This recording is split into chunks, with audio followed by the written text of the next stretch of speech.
یحییٰ بن سعید نے بیان کیا، ان سے ہشام نے بیان کیا کہ مجھے میرے باپ عروہ نے خبر دی کہ عائشہ رضی اللہ تعالی عنہا ایام منا، ایام تشریق کے روزے رکھتی تھیں، اور ہشام کے باپ عروہ بھی ان دنوں میں روزہ رکھتے تھے۔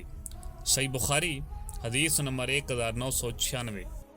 شعبہ نے بیان کیا، انہوں نے عبداللہ بن عیسیٰ سے سنا، انہوں نے زاری سے سنا، انہوں نے عروہ سے سنا، انہوں نے عائشہ رضی اللہ تعالی عنہا سے، نیز زاری نے اس حدیث کو سالم سے بھی سنا، اور انہوں نے ابن عمر رضی اللہ تعالی عنہما سے سنا۔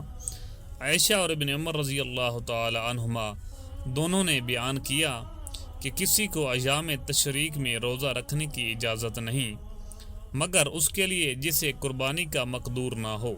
صحیح بخاری حدیث نمبر 1997۔ شعبہ نے بیان کیا، انہوں نے عبداللہ بن عیسیٰ سے سنا، انہوں نے زاری سے سنا، انہوں نے عروہ سے سنا، انہوں نے عائشہ رضی اللہ تعالی عنہا سے، نیز زاری نے اس حدیث کو سالم سے بھی سنا، اور انہوں نے ابن عمر رضی اللہ تعالی عنہما سے سنا۔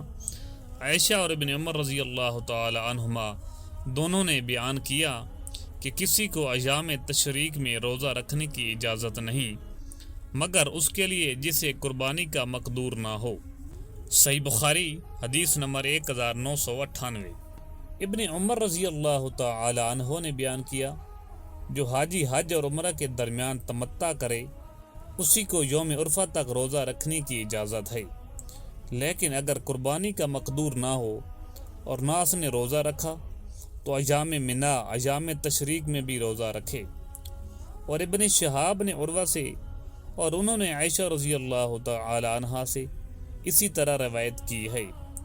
امام مالک رحمۃ اللہ علیہ کے ساتھ اس حدیث کو ابراہیم بن سعد نے بھی ابن شہاب سے روایت کیا ہے۔ صحیح بخاری حدیث نمبر 1999۔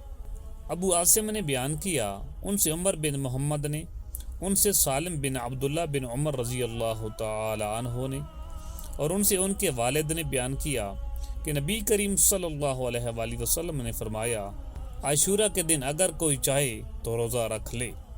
صحیح بخاری حدیث نمبر 2000۔